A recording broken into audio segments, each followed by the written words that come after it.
Hello students, welcome back to my YouTube channel Geography Guru. Today we are going to discuss about class 10th English worksheet number 84. आज की इस worksheet में हम narration को discuss करने वाले हैं जिनको हम डायरेक्ट इनडायरेक्ट स्पीच भी बोलते हैं. तो कुछ इजी टास्क दिए गए हैं जिनको हमें कंप्लीट करना. Let's begin as it is visible on your screen. This is our worksheet number 84. Subject English. Date 16th of Feb 2021. Reported speech या डायरेक्ट इनडायरेक्ट स्पीच हमें दी गई है. ओके अब ये रिपोर्टेड स्पीच या डायरेक्ट इनडायरेक्ट क्या होता है? आई थिंक आप सभी अवेयर होंगे इस चीज़ से. आप ऑलरेडी डिस्कस कर चुके हैं बोर्ड क्लास में. तो जैसे आपके फ्रेंड ने आपको बताया, उन्होंने कहा कि वो कल स्कूल नहीं आएगा. जैसे रवि ने कहा मैं कल स्कूल नहीं आऊँगा. अब रवि ने कहा मैं कल स्कूल नहीं आऊँगा. अब आप अपने थर्ड पर्सन को यानी कि अपने फ्रेंड को बताओगे. क्या ऐसे ही आप बताओगे कि रवि ने कहा मैं कल स्कूल नहीं आऊँगा? आप ऐसे बोलोगे ना कि रवि ने कहा कि वह कल स्कूल नहीं आएगा. ओके तो ये पहला जो स्टेटमेंट एज इट इज़ था वो था डायरेक्ट स्पीच और दूसरा था इनडायरेक्ट स्पीच. तो ऐसे ही इंग्लिश में होते हैं नरेशन में. तो यहाँ पे हमें डायरेक्ट और इनडायरेक्ट स्पीच से रिलेटेड कुछ एक्सरसाइज दी गई है जिनको हमें कंप्लीट करना. तो हम फर्स्ट टास्क को देखते हैं. Choose the correct options to fill in the blanks to complete the given narration. Given narration को कंप्लीट करने के लिए हमें करेक्ट ऑप्शन है वो चूज करना है. पहला जो स्टेटमेंट दिया गया, Renu said I like to read. यहां पे एक चीज बता दूं कि यहां पर जो हमें सब्जेक्ट है ऑब्जेक्ट है उनसे रिलेटेड रूल होता है. सेकंड रूल होता है टाइम से रिलेटेड होता है, कैसे हम चेंज करेंगे. थर्ड होता है टेंस से रिलेटेड, जिसको हम इजीली अगर हम 5 या 10 मिनट्स भी लगा दें तो इजीली नरेशन हमारी कवरअप हो जाती है. तो इसका जो टेंसेस का रूल है वो हमें थोड़ा ध्यान में रखना है कि जो प्रेजेंट इंडेफिनेट होता है उसको चेंज करना होता है पास्ट इंडेफिनेट में, और जो प्रेजेंट कॉन्टिन्यूस होता है वो पास्ट कॉन्टिन्यूस में, प्रेजेंट परफेक्ट पास्ट परफेक्ट में, प्रेजेंट परफेक्ट कॉन्टिन्यूस वो पास्ट परफेक्ट कॉन्टिन्यूस में टेंसेस को चेंज करना होता है. ऐसे जो पास्ट सिंपल पास्ट होता है पास्ट इंडेफिनेट वो परफेक्ट में चला जाता है और past continuous past perfect continuous में जाता है. तो ये इतने ही चेंज होते हैं. क्लियर. अब इसमें पहला जो सेंटेंस दिया गया है Renu said I like to read. तो यहां पे दिया गया Renu said that she days to read. तो यहां पे ये क्या I like to read. Like to read किस में है? प्रेजेंट इंडेफिनेट में.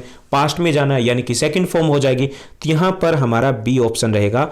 सी said that she liked to read. Like to read. तो बी ऑप्शन हमारा सही रहेगा.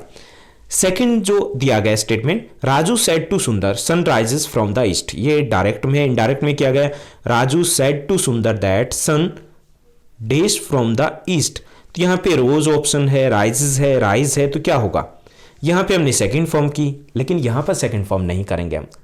अब आप कहोगे भला ये कौन सी बात हुई? यहां पे तो आपने बोला कि प्रेजेंट इंडेफिनेट में तो पास्ट में ही करना है, लेकिन यहां पर ये यूनिवर्सल फैक्ट दिया गया, यूनिवर्सल ट्रूथ दिया गया.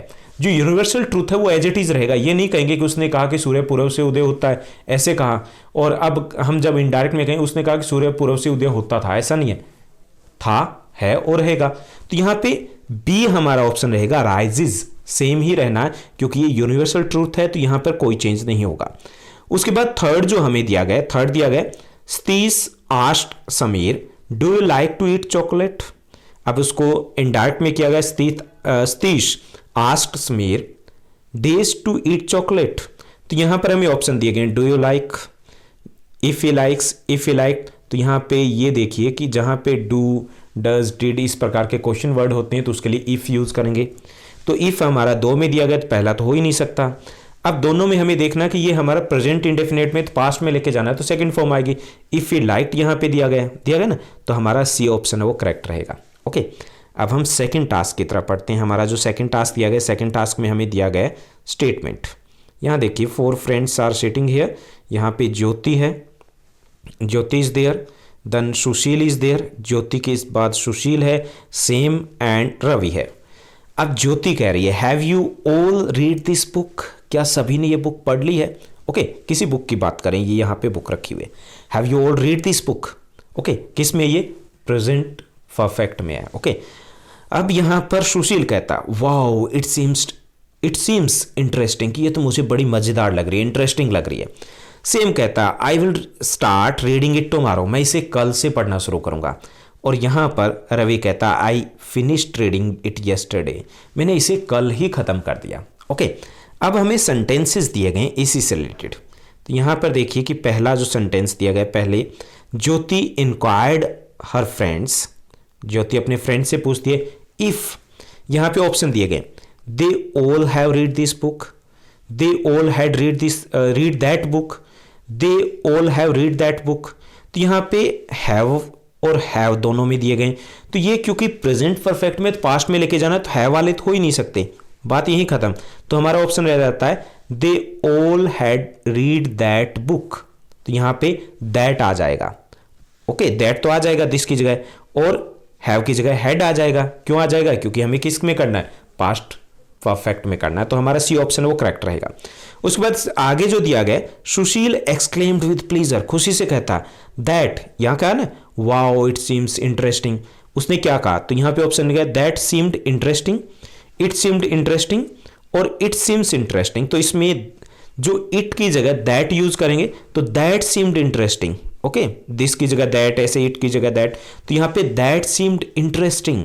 ओके, तो यहाँ पर हमारा ए ऑप्शन करेक्ट रहेगा।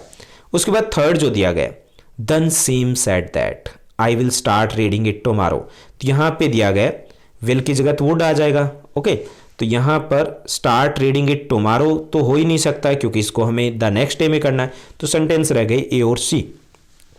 ही would start reading that the next day and he would start reading it the next day, तो यहाँ पे दैट होगा, तो हमारा ए ऑप्शन है वो करेक्ट रहेगा। नेक्स्ट जो हमारा रहेगा फोर्थ है, जो लास्ट है, यहाँ पे उसके बाद जो दिया गया, Ravi also replied that, Ravi ने भी कहा I finished reading it yesterday, तो इसको कन्वर्ट कैसे करेंगे, he had finished reading it the previous day, he had finished reading it yesterday, तो येस्टरडे नहीं हो सकता, प्रीवियस डे होगा, और यहाँ पर इट और दैट का डिफरेंस है, तो यहाँ पे हम सी चूज करेंगे, he had finished reading that the previous day, तो ये हमारा सॉल्यूशन हो गया सेकेंड टास्क का।